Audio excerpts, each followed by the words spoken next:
The Historical Roots of the Imperialist-Zionist Alliance.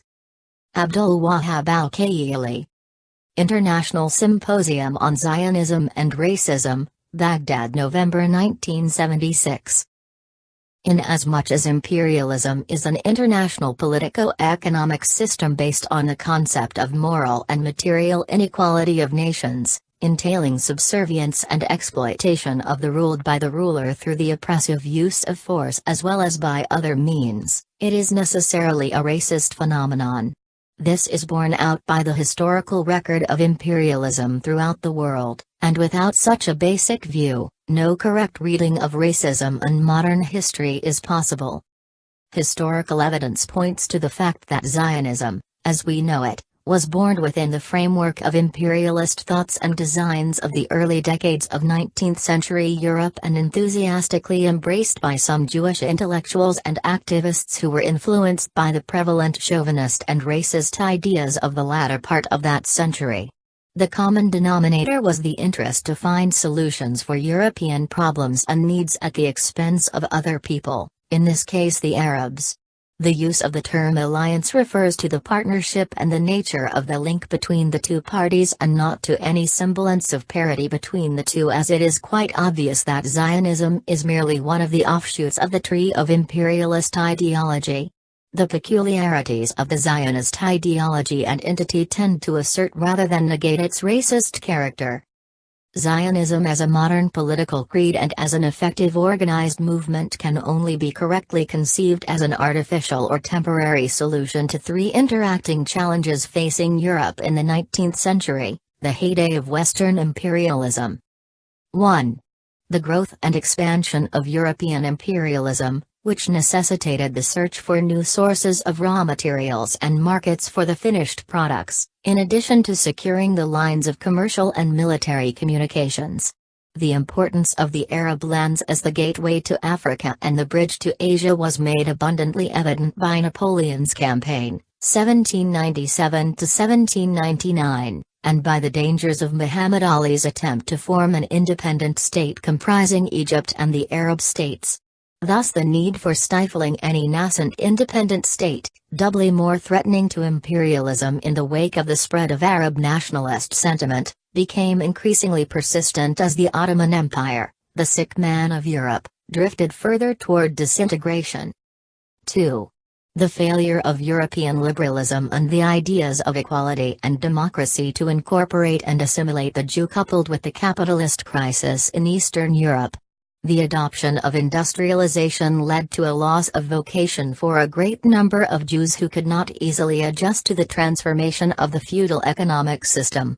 It is important to note that Jewish apartness was, in the past, a contributory factor to the phenomenon of anti-Jewishness. 3.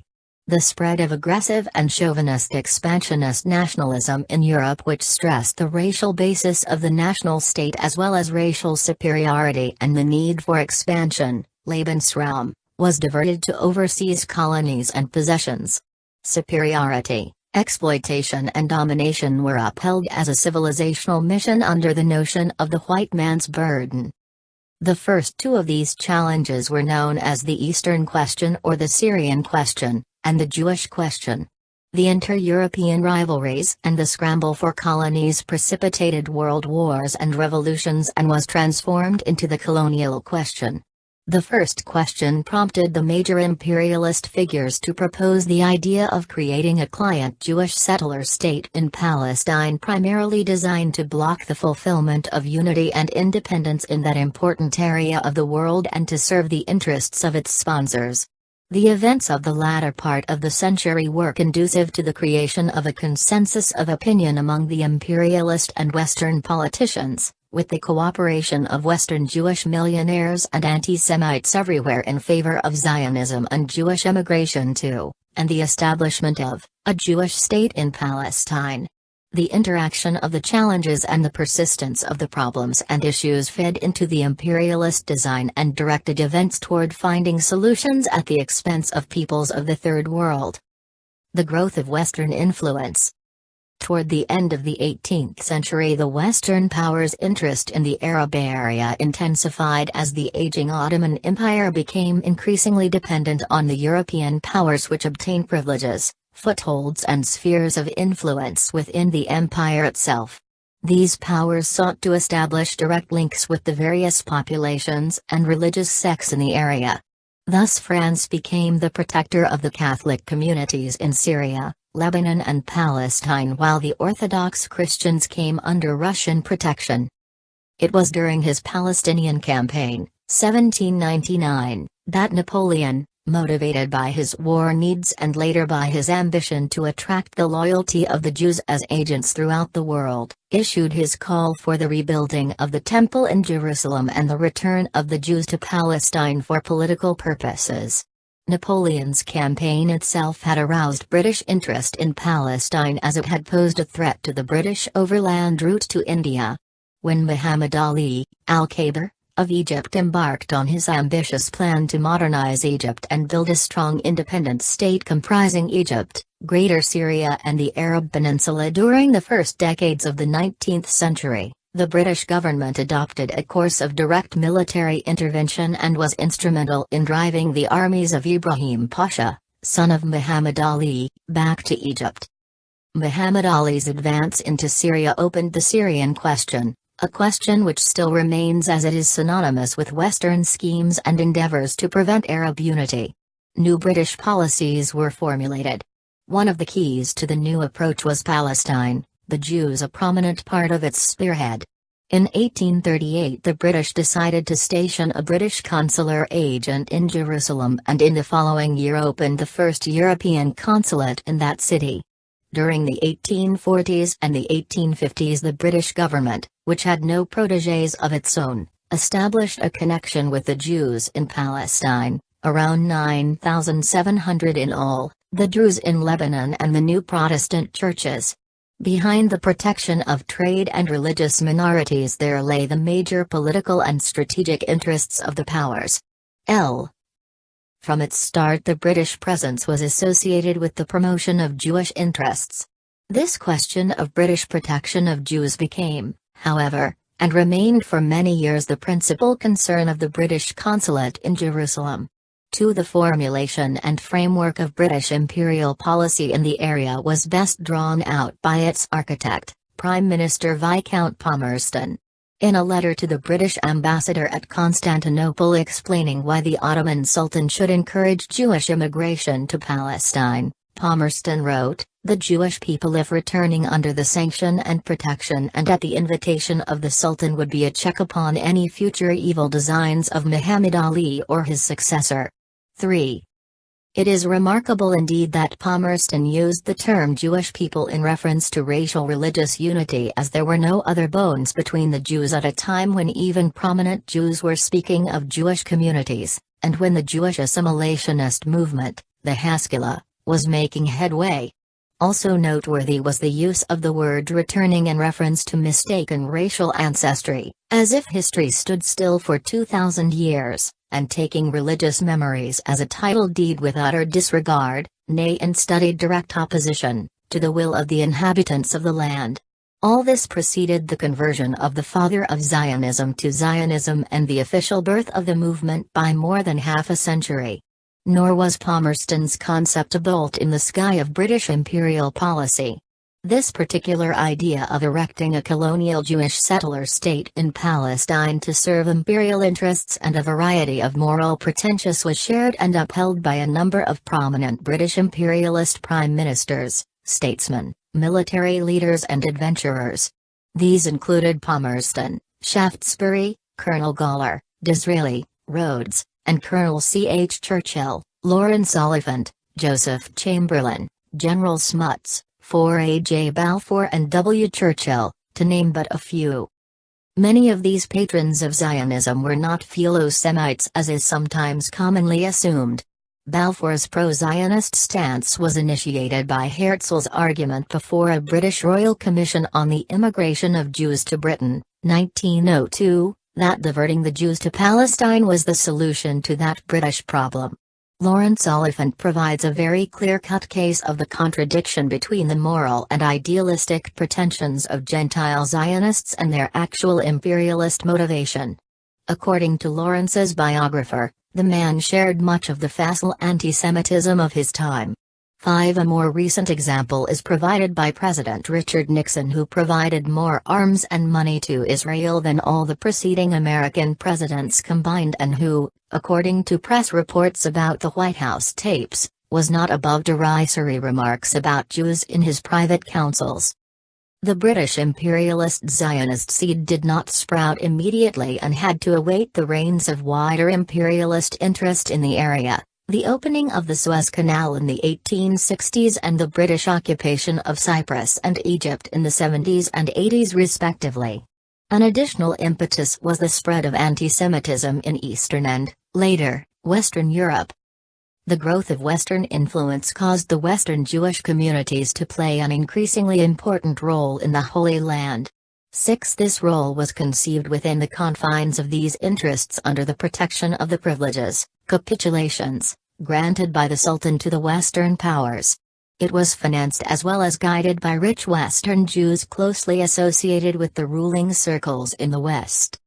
The first organizations to promote the proposed colonization program were British and inspired by the Palmerston-Shaftesbury line of thought, the British and Foreign Society for Promoting the Restoration of the Jewish Nation to Palestine, the Association for Promoting Jewish Settlements in Palestine, the Society for the Promotion of Jewish Agricultural Labor in the Holy Land. The Jewish Chronicle was established and became an important vehicle for the popularization of Palestine colonization in Jewish circles. In 1861 the London Hebrew Society for the Colonization of the Holy Land and the French Alliance established the Agricultural School of Mikvah near Jaffa, obviously aiming at the settlement of Jews in Palestine on a considerable scale. Richard Stevens explained this surge of French interest. Following the Crimean War there was generally a renewed interest in extending French influence in the Levant, and various political writers championed not only the protection of an autonomous and Christian province of Lebanon but also an autonomous Jewish province of Palestine. At that stage several British writers wrote pamphlets promoting the idea of Jewish settlement in Palestine. Byron's Hebrew Melodies, George Eliot's Daniel Deronda and Disraeli's Stannard conveyed a romantic touch and stimulated public acceptance of the self-interested British-inspired idea of a Jewish return to Palestine. These Western attitudes and efforts provided the necessary background for the emergence of Zionism. As previously noted, two European developments in the second half of the 19th century provided the necessary birth conditions of the imperialist conceived Zionist idea and implanted it in Jewish minds as if it was a natural and inner-motivated Jewish development. The first was the direct and indirect result of the intellectual and political growth of European chauvinist nationalism. It was no accident that the first proponent of the Jewish national idea as a modem creed, Moses Hess, entitled his book Roman Jerusalem, 1862, in direct reference to the nationalist movement in Italy, and in which he embraced the racial concepts and the pseudo-scientific racist theories of the 19th century. Hess stressed that Jews should avoid assimilation and reassert their uniqueness by reconstituting their national center in Palestine. For all his attempted logic, Hess, like most Zionist thinkers, betrays the intrinsic superstitious and messianic traits in what is often otherwise non-religious Zionism, when he speaks of imminent victory of the Jewish idea, thus heralding the Sabbath of history. It is not the immediate impact of Rome and Jerusalem that is of primary historical importance, but rather the intellectual and political climate that produced it. To the intellectual and political founders of Zionism, the realpolitik of European statesmen was of tremendous influence, that of Bismarck a virtual inspiration. The second European development which pushed the Zionist idea to the fore was the Russian pogroms in 1881.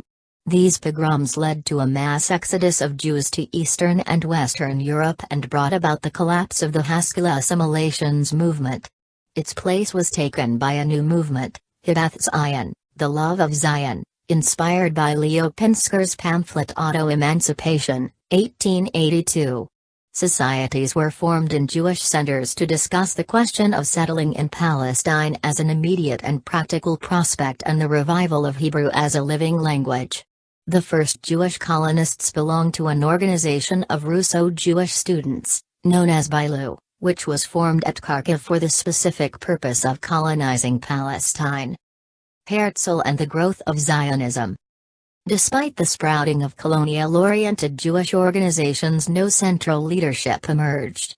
The continuing flow of Jewish immigrants into Western Europe brought anti-Semitism and intensified the interest of prominent Western Jews in the fate of the Jews of Eastern Europe.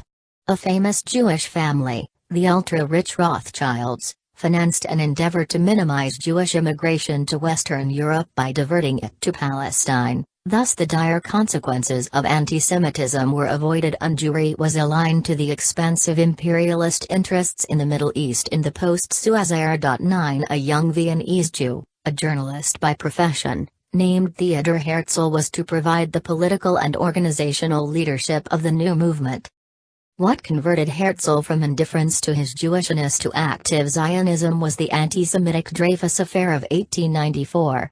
In 1896 his Der Judenstaat, the Jewish state, aroused the interests of Jewish activists from various parts of the Western world.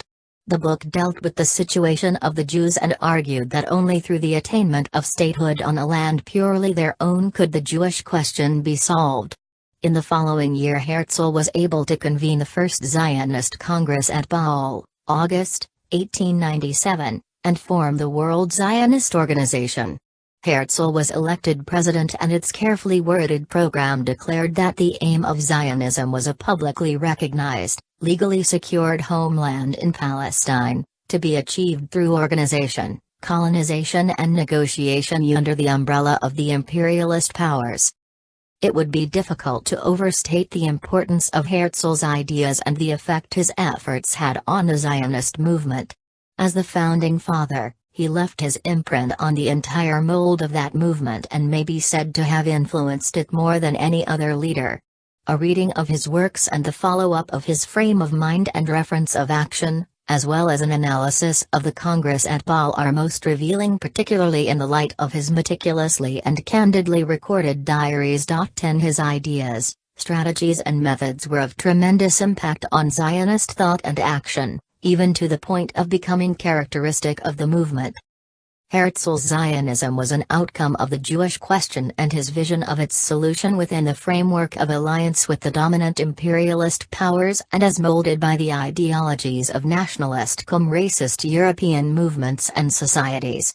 To Herzl, these societies were permanently incapable of tolerating the Jew who was alienated by his apartness and nonconformism, and this was the basis of anti-Semitism as well as of the rootlessness of the Jew.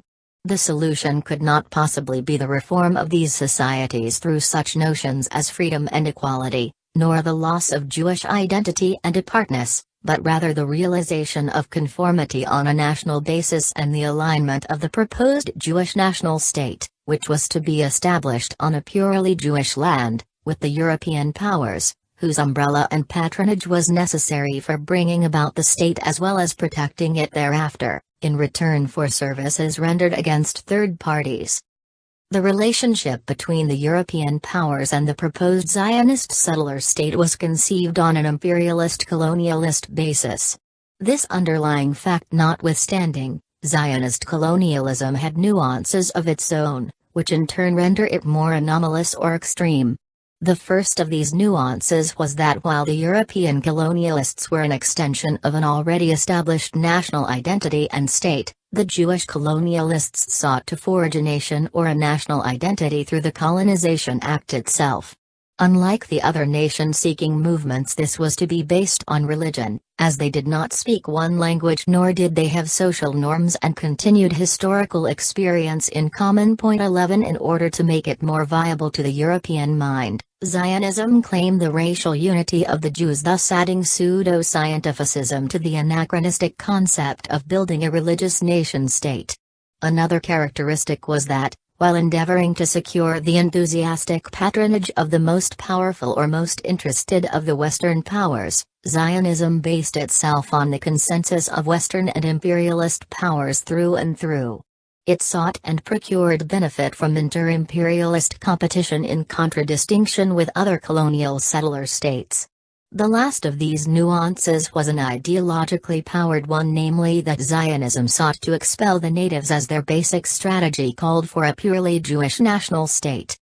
Any thorough examination of the writings and guiding lines of Zionist theory and action would reveal the overriding and dynamic impact of imperialist thought and modus operandi, as well as the dominant racist influence of 19th-century Europe.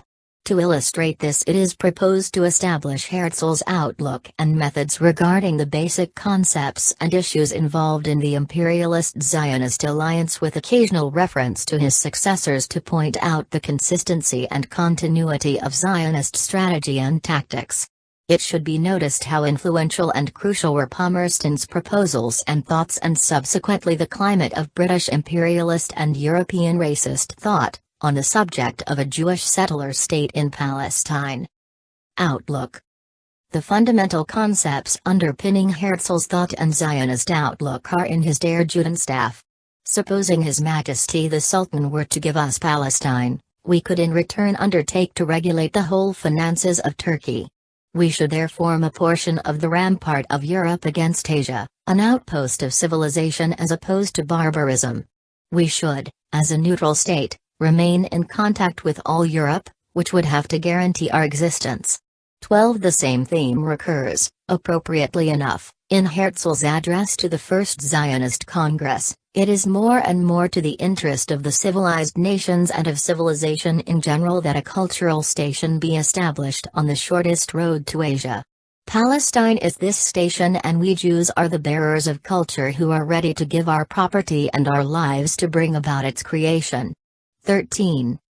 21 years later, Herzl's prominent successor Chaim Weizmann was to explain to the British imperialist statesman most readily associated with Zionism, Arthur James Balfour, the contemplated Zionist plan, a community of 4 to 5 million Jews in Palestine, from which the Jews could radiate out into the Near East. But all this presupposes free and unfettered development of the Jewish national home in Palestine, not mere facilities for colonization. 1. This concept did not only echo Palmerston's proposal but also responded to the rising Western needs in the area after the opening of the Suez Canal, British occupation of Egypt and World War I. The gist of British strategic thought was spelled out in a memorandum by the General Staff at the War Office: the creation of a buffer Jewish state in Palestine, though this state will be weak in itself, is strategically desirable for Great Britain. 1. Basic strategy. The Ball program, formulated by the First Zionist Congress, determined that the aim of Zionism is to create for the Jewish people a home in Palestine secured by public law. A reading of Herzl's diaries as well as an examination of subsequent Zionist action would reveal that the term public law refers to the patronage of the imperialist powers. This patronage was deemed necessary in more ways than one. Herzl sought a colonial concession with explicit and public imperial backing, as this would establish his own credibility among the Jews. 16. As well as secure viability and protection to the venture. He envisaged that the European powers would back Zionism for one of three main motives: 1. Imperialist self-interest; 2. Ridding themselves of Jews and anti-Semitism, in West Europe's case avoiding the influx of Jewish immigrants from Eastern Europe, and 3. Using organized Jewish influence to combat revolutionary movements and other internal factors. Herzl first turned to the German Kaiser, the one man who would understand my plan. 17. Not merely because of the German cultural influence within Zionist ranks, but because Germany was bent on pushing its imperialist way toward the East. German policy has taken an Eastern course, and there is something symbolic about the Kaiser's Palestine journey in more than one sense. I am, therefore, more firmly convinced than ever that our movement will receive help whence I have patiently been expecting it for the past 2 years. By now it is clear that the settlement of the shortest route to Asia by a neutral, Among Europeans, national element could also have a certain value for Germany's Oriental policy. 18. In a draft letter to the Kaiser, Herzl later explained the Zionist aim and its use to Germany's Oriental policy, that the Jews were the only European colonialists ready and willing to settle Palestine as the land was poor, and that Palestine had to be settled as it occupied a strategic position. Europe, he added, would more readily permit settlement to the Jews. Perhaps not so much because of the historic right guaranteed in the most sacred book of mankind, but because of the inclination, present in most places, to let the Jews go. 1. This last argument was his passway to M. Diplu, the anti-Semitic Russian Minister of Interior who in 1903 endorsed the Zionist idea. 20. It was inevitable that London would become the center of gravity. 21. Britain was the imperialist power most interested in the future of Palestine as it had possessions in neighboring countries as well as an interest in the overland route to India. There Herzl approached the arch-imperialist colonial secretary Joseph Chamberlain, through the good offices of Lord Rothschild, whom Herzl described as the greatest effective force that our people has had since its dispersion. 22. During the Chamberlain interview in October 1902, Herzl's voice trembled as he explained his proposal for an Anglo-Zionist partnership involving colonial concessions for the Jews in Cyprus, El Arish and the Sinai Peninsula to serve as a rallying point for the Jewish people in the vicinity of Palestine. 23. A later reference will be made to the imperialist-colonialist logic used by Herzl, to Chamberlain and to Lord Lansdowne, the Foreign Secretary. Herzl explained that by patronizing the Zionist endeavor the British Empire would not only be bigger by a rich colony but that also 10 million Jews will all wear England in their hearts if through such a deed it becomes the protective power of the Jewish people. At one stroke England will get 10 million secret but loyal subjects active in all walks of life all over the world. At a signal, all of them will place themselves at the service of the magnanimous nation that brings long-desired help. England will get 10 million agents for her greatness and her influence. And the effect of this sort of thing usually spreads from the political to the economic. 24. Herein lies the Zionist quid pro quo. For the power that undertakes to be universal protector they offer the Jews as universal agents and the Jewish settler state as a client state. Herzl's efforts in England included soliciting the backing of the major colonialist figures. Foremost among them was Cecil Rhodes, and in a letter to Rhodes Herzl explained that although his project did not involve Africa but a piece of Asia Minor, but had this been on your path, you would have done it yourself by now.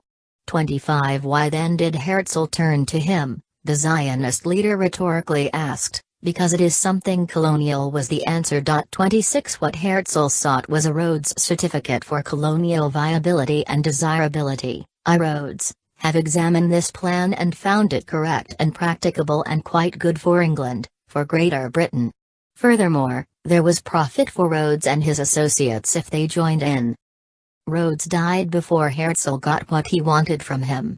15 years later Herzl's successor Weizmann obtained from the British imperialists what Herzl could not possibly have obtained from his British sympathizers, namely imperialist patronage protection for a Jewish national home in the form of the Balfour Declaration of November 2, 1917. International endorsements, public law, followed from the other powers and the declaration was incorporated in the Palestine Mandate against the will of the Arab Palestinian people who constituted the overwhelming majority of the population of Palestine. 27. At a later stage the Zionists obtained U.S. patronage for statehood endorsed by public law in the form of the Palestine Partition Plan, 1947, followed by the Tripartite Declaration, 1950. The major imperialist powers, the United States, Britain and France, guaranteeing the expanded Zionist state. The UN resolution of November, 1975 regarding Zionism as a form of racism is the beginning of rectifying this anomalous situation. Basic tactics. Zionism sought self-fulfillment through mobilizing the Jews, negotiations with the imperialist powers and colonization. The primary mobilizing force in favor of Zionism was anti-Semitism, which, as we have seen, attracted Gentile politicians to the Zionist fold. Herzl explained, "No great exertion will be necessary to stimulate the immigration movement. The anti-Semites are already taking care of this for us."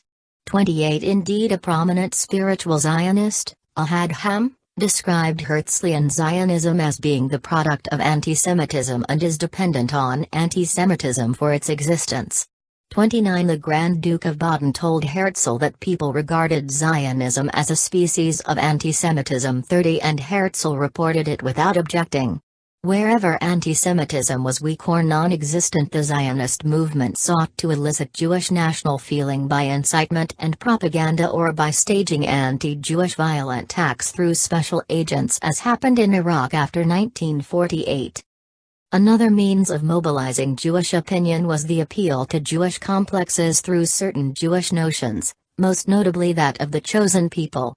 In the racist climate of 19th-century Europe, this was transformed to sound like the notion of the white man's burden, and tied to the concept of the promised land and the promise of return, despite the fact that the leading Zionists were either non-religious or downright agnostics. Moses Hess maintained, "Every Jew has the makings of a Messiah, every Jewess that of a Mater Dolorosa." Ahad stated, "We feel ourselves to be the aristocracy of history." Herzl declared, "Our race is more efficient in everything than most other peoples of the earth." 31 In 1957 Ben-Gurion asserted the same notion, "I believe in our moral and intellectual superiority to serve as a model for the redemption of the human race." 32. The second tactic, negotiations with the imperialists, involved stressing the common interests against third parties as the basis of partnership, and the use of deception and graft.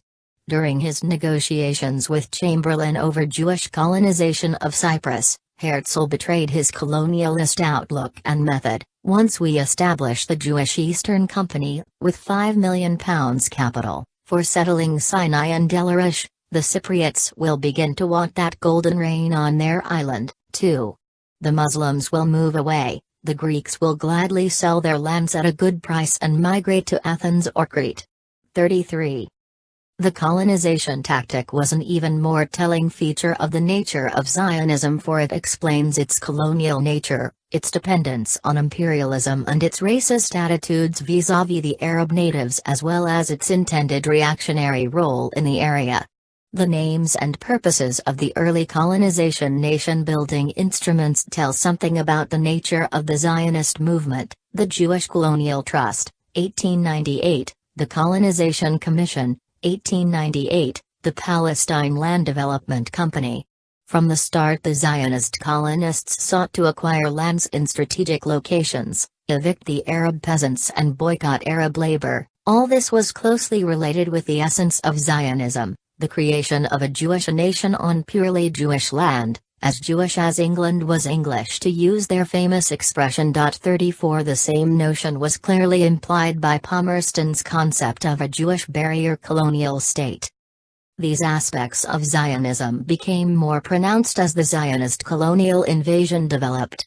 Here again, these Zionist traditions owe their origins to Herzl and his racist colonial-dominated mind. The voluntary expropriation will be accomplished through our secret agents. We shall then sell only to Jews, and all real estate will be traded only among Jews. 35. What about the fate of the natives? We shall try to spirit the penniless population across the border by procuring employment for it in the transit countries, while denying it any employment in our own country. The property owners will come to our side. Both the process of expropriation and the removal of the poor must be carried out discreetly and circumspectly. 36. But before spiriting them away, Herzl had some work for them. If we move into a region where there are wild animals to which the Jews are not accustomed, big snakes, etc., I shall use the natives, prior to giving them employment in the transit countries, for the extermination of the animals. 37 When he later discovered that the Zionist colonies needed large-scale drainage operations, he decided to use the Arabs, A fever attacked the workers and he did not want to expose the Zionists to such dangers. 38. But what would happen if the Arabs refused to be spirited away from the country they naturally considered their own? Herzl could not have possibly ignored what all colonialists and colonial ventures possess as a precondition to their venture. Out of this proletariat of intellectuals I shall form the general staff and the cadres of the army which is to seek, discover, and take over the land. 39. His projected army would comprise 1/10 of the male population, less would not suffice internally. 40. Indeed, life in his proposed Zionist state would have to be paramilitary, organize the labor battalions along military lines, as far as possible. 41. No one can accuse Herzl of not realizing the logical conclusions of this plan. Evicting the natives would be a formidable task, and the unheard of ration of 1/10 of the male population for internal purposes is in order. Regimenting labor is a corollary to the garrison state, the forward citadel of Western civilization in what Herzl considered the filthy corners 42 of the Orient. Using force was what British imperialist bayonets had to perform in Palestine to enforce the Zionist Jewish national home in the wake of the Anglo-Zionist unholy marriage declared on November 2, 1917. Weizmann lost no time in facing the British with the facts of imperialist life in Palestine as early as 1919. Will the British apply self-determination in Palestine, which is 5 hours from Egypt, or not? If not, it will have to be coerced, yes or number it amounts to that.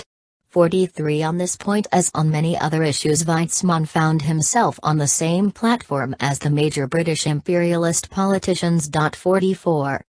Zionist expansionism. The annals of Zionist history are full of Zionist leaders outdoing other Zionist leaders on the importance of military power and the role of military action and terror in the building and safeguarding of the Zionist state. Joseph Trumpeldor, Vladimir Jabotinsky, Menahem Begin, Ben-Gurion and all the generals turned politicians. In some of their writings and revelations, the gods of the Zionist war machine assert that violence and coercion are the backbone of the plan to enforce the Zionist program, in addition to its being an adulation of power in reaction to Jewish meekness in European history. This was necessarily so because the Zionists invaded the country, evicted the majority of the population, followed this up by further use of force and terrorism. 45. And continued to carry out their expansionist schemes through wars and military occupation. The garrison state had to expand the domain of the citadel as an inner mechanism, economic, political and psychological, as well as to intimidate the Arabs for the benefit of imperialist designs in the area. Expansionism was not alien to Herzl, an admirer of German expansionists as well as British imperialists. We ask for what we need, the more immigrants, the more land. 4. The story of Zionist expansionism is a long one. 47. Suffice it to read the above statement in the light of the Zionist aim of the ingathering of all the Jews of the world, and to remember the utterances of the major leaders of Israel in 1956 and 1967, which in essence reflected another of Herzl's mottos, area, from the Brook of Egypt to the Euphrates. 48. These attitudes are part and parcel of Zionism. J. Gonen, an Israeli scholar, writes of the Arab problem. From the very beginning of the Zionist endeavor, most Zionists displayed a blind spot in their view of the Arabs, a blind spot that was a total lack of vision and later became distorted vision. 49. They called the Arabs derogatory racist names and were convinced that the Arabs understood only the language of force, a bias that persisted for many years and became especially pronounced after the Holocaust. 50. The Israelis, furthermore, are convinced that physical force is the only tangible political reality which carries weight and is significant in the affairs of nations. Current Israeli political vision is mostly conceptualized in terms of tanks, jets. 51. The prevalence of the Mossad complex or fortress Israel is not accidental. Nor was Golda Meir's absurd rhetoric of June 15, 1969, when she inquired assertively, the Palestinians, where are they? There is no such thing.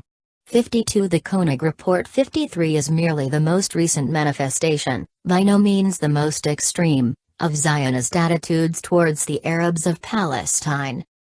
It would be both erroneous and dangerous, however, to think that Zionist racist colonialist attitudes toward the Palestinian Arabs are divorced from the wide context of imperialist Zionist attitude vis-à-vis Arab unity and the Arab future as a whole. On several occasions Herzl sought to present Zionism as the political meeting point between Christianity and Judaism in their common stance against Islam and the barbarism of the Orient. A thorough reading of Herzl reveals that to him as well as to other imperialists the term Islam refers to the Arabs and to no other Islamic people. This became more evident when the Zionists allied themselves with the Ottoman Revolution of 1908 in their common battle against the incipient Arab national movement and Arab independence. 54 In 1919, in a secret meeting attended by Weizmann and a number of high-ranking British officials, the matter was very frankly discussed.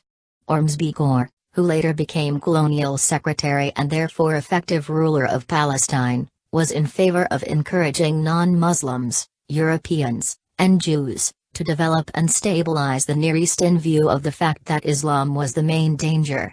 Since the Zionist organization provided the required human element to man the Palestinian outpost in Europe's fight against Islam, it is the interest of England to assist the Zionist organization and any other organization which may cooperate with them in the practical development of Jewish colonization in Palestine. 55.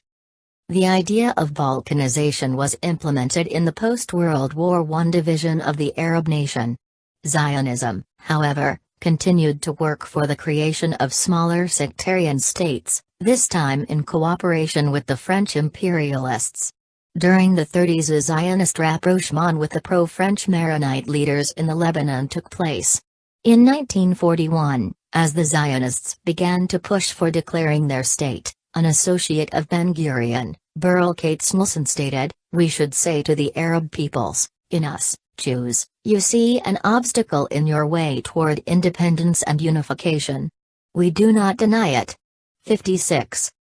After 1948 the Zionist state worked on creating a Druze nationality through state legislation and segregation from the other sectors of the Arab population in Palestine. In 1965, the foremost Zionist spokesman, the then Foreign Minister Abba Eban, wrote a major article in Foreign Affairs, which presented a polite sugar-coated version of Zionist thinking and strategy. Eban reiterated the Zionist opposition to Arab unity, claiming that the area is a mosaic and that a Jewish state therefore is a natural part of the scene. More recently the Zionists have been very active in the Lebanese civil war. Their backing of the Maronite isolationists is no longer a secret. From the imperialist point of view Zionist opposition to Arab unity is Israel's raison d'etre, from the Zionist point of view it is a sine qua non.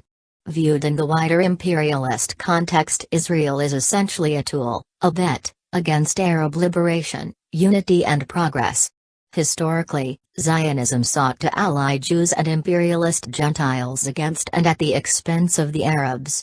They sought to bring about Jewish conformism by adopting the same reactionary notions that aggravated the Jewish situation in Europe.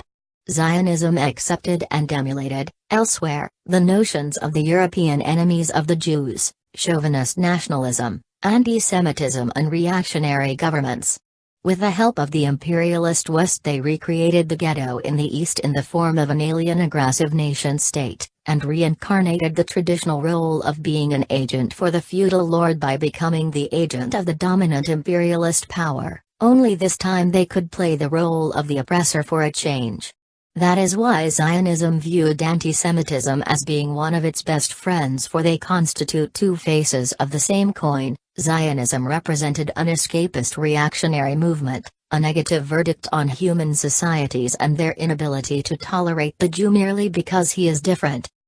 Inasmuch as Israel is a regression to the idea of religion as a basis for a nation-state, it is an anachronism.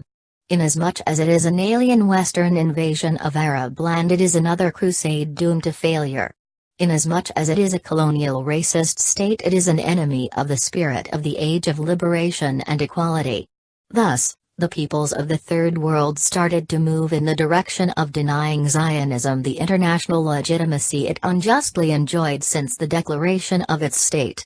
Inasmuch as it is naturally allied to the imperialist powers in their battle against Arab rights and the Arab future, it will collapse with the defeat of imperialism in the Arab homeland as it was defeated elsewhere.